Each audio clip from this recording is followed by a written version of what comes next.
And when they turned their back on it and they no longer looked to measure it, it went from a particle that collapsed, called collapsing the wave function, back into energy.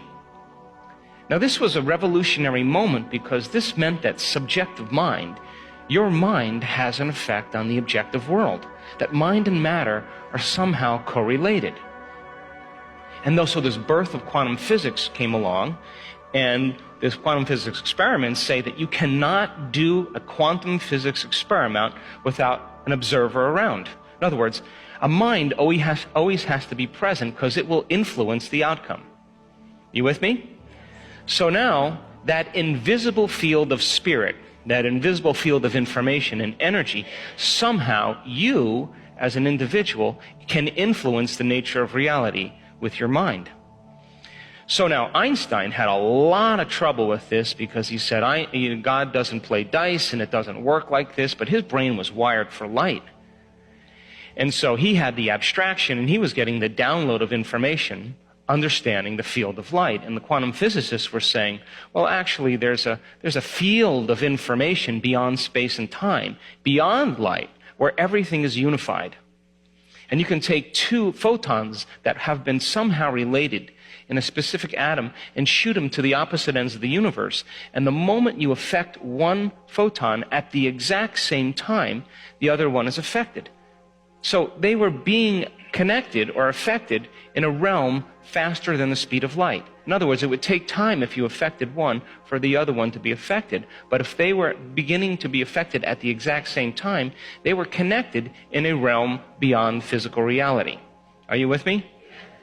And so, when the movie What the Bleep came out, and we basically made an effort to show that your mind has an effect on reality, and that in order for you to begin to change your reality, you got to change your mind and change the way you live your life.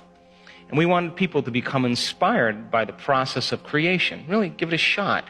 And that independent of your gender, of your race, of the color of your skin, of your intellectual ability, independent of your past, independent of your age, that on some level we are all divine creators, and that these models of reality that have separated individuals have all been built on human beings living in a very limited state of mind.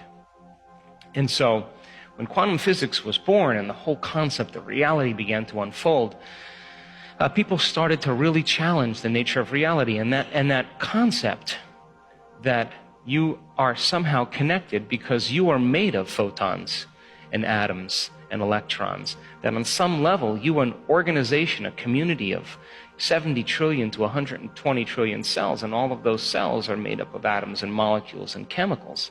And all of those are working in a coherent form to express yourself as a physical body. But most people don't know that they're moving in and out of the quantum field 7.8 times per second. That you're vibrating in and out of the field all the time, and every time you leave, you disappear, and when you come back, you disappear into that field of information, and you come back with information. But if you go out as the same person, you don't bring any new information back. Are you with me? And if you can begin to observe a vision that represents a future, and you can hold steadfast to that vision, and you can see that vision clearly in your mind, and every day you understand where you place your attention is where you place your energy, then you would be investing your energy into the future.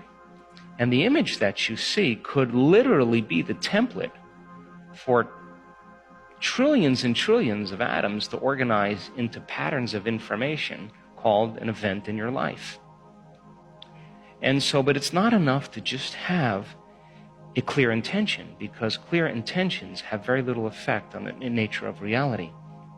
That the driving force that couples the co-maiden, the handmaiden to all of that is an elevated emotion.